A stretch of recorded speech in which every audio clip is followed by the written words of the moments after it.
कितना कोड़ा झूठ बोलने का काम ये कांग्रेस के लोग कर रहे हैं। इस धर्म में आपको आने की आवश्यकता नहीं है, क्योंकि जो हमारे नेता है नरेंद्र मोदी जी 2014 में जब पहली बार देश के प्रधानमंत्री बने तो आप सबने टीवी में देखा होगा कि संसद भवन के चौखट पर अपना माथा दिखाते हुए सिर झुकाते हुए जब खड़े हुए तो पत्रकारों ने पूछा कि आपने ये क्यों किया है। उन्होंने कहा कि संविधान का ये मंदिर है, लोकतंत्र का ये मंदिर है, जिस तरीके से भगवान के सामने हम सिर झुकाते हैं तो अगर मान्यता हमारे संविधान का तो वो व्यक्ति आने में जाके संविधान हो जाएगा। अरे संविधान बनने का तो काम हो रहा है। 75 बार आपने संविधान में संशोधन किया। संविधान में बाबा साहब भीमराव अम्बेडकर ने संविधान में लिखा है कि धर्म के आधार पर आरक्षण नहीं दिया जा सकता। लेकिन कांग्रेस के वालों से पूछिएगा और भीड़ मिलाकर के भी पास करने का काम किया है कि एससी एसटी ओबीसी के आरक्षण में से 4% काट करके एक वर्ग विशेष को देने का काम कर रहे हो। संविधान भंग नहीं, संविधान आप बदलना चाहते हो।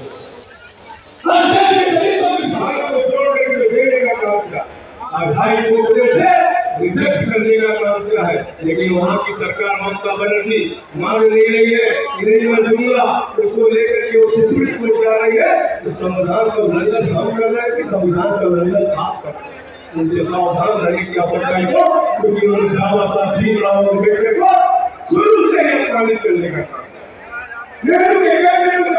बाबा साहब भीमराव अम्बेडकर उस समय को बिल लेकर के आए, उस बिल को गिराने का काम 1951 में बाबा साहब इतना आजाद हुए कि मंत्रिमंडल से उन्होंने इस्तीफा दे दिया और बाबा ने चुनाव में जब गए तो कांग्रेस के नेहरू ने कांग्रेस के लोगों ने बाबा साहब के खिलाफ प्रत्याशी बनाकर उनको हराने का काम किया। बाबा साहब ने 40 साल से देश को संविधान देने का काम किया। 40 साल तक उन्हें भारत रत्न नहीं दिया, सेक्टर हार उनका पोस्टर नहीं लगाया गया। आप सबको ध्यान होगा कि 89 में जब भारतीय जनता पार्टी के सहयोग से दिल्ली में सरकार बनी, उस समय बाबा साहब का पोस्टर सेक्टर हार में लगाया गया और बाबा साहब को भारत रत्न का पुरस्कार देने का काम किया तो भारतीय जनता पार्टी के सहयोग से। नेहरू जी ने 1961 में ही अपने मुख्यमंत्रियों को चिट्ठी लिख करके कहा था कि आरक्षण अगर आएगा तो देश में विभाजन हो जाएगा। 89 के पार्लियामेंट के लीडर राजीव गांधी ने 80 से लेकर 10 साल कांग्रेस लोग उसको दबा करके बैठे और 89 में जब भारतीय जनता पार्टी के सहयोग से सरकार बनती है तो 90 में जाकर के मंडल कमीशन लागू होता है और पिछड़ों को आरक्षण देने लगता है।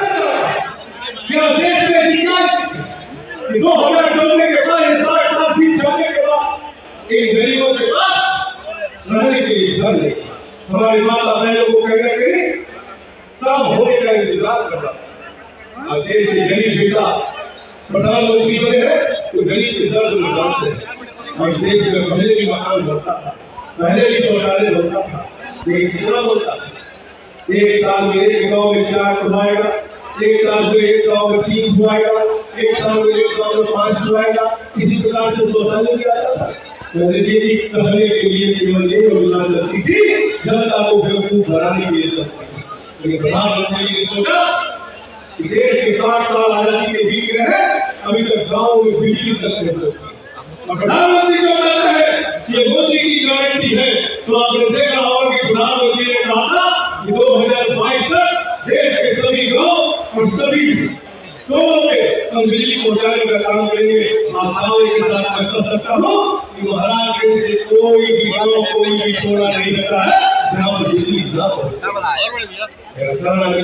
प्रधानमंत्री जी ने योजना चलाया है सबका साथ सबका विकास और सबका विश्वास का जो नारा दिया था, उस नारा के आधार पर आप देखें तो सबका बनेगा, शौचालय बनेगा तो सबका बनेगा, पेंशन मिलेगा तो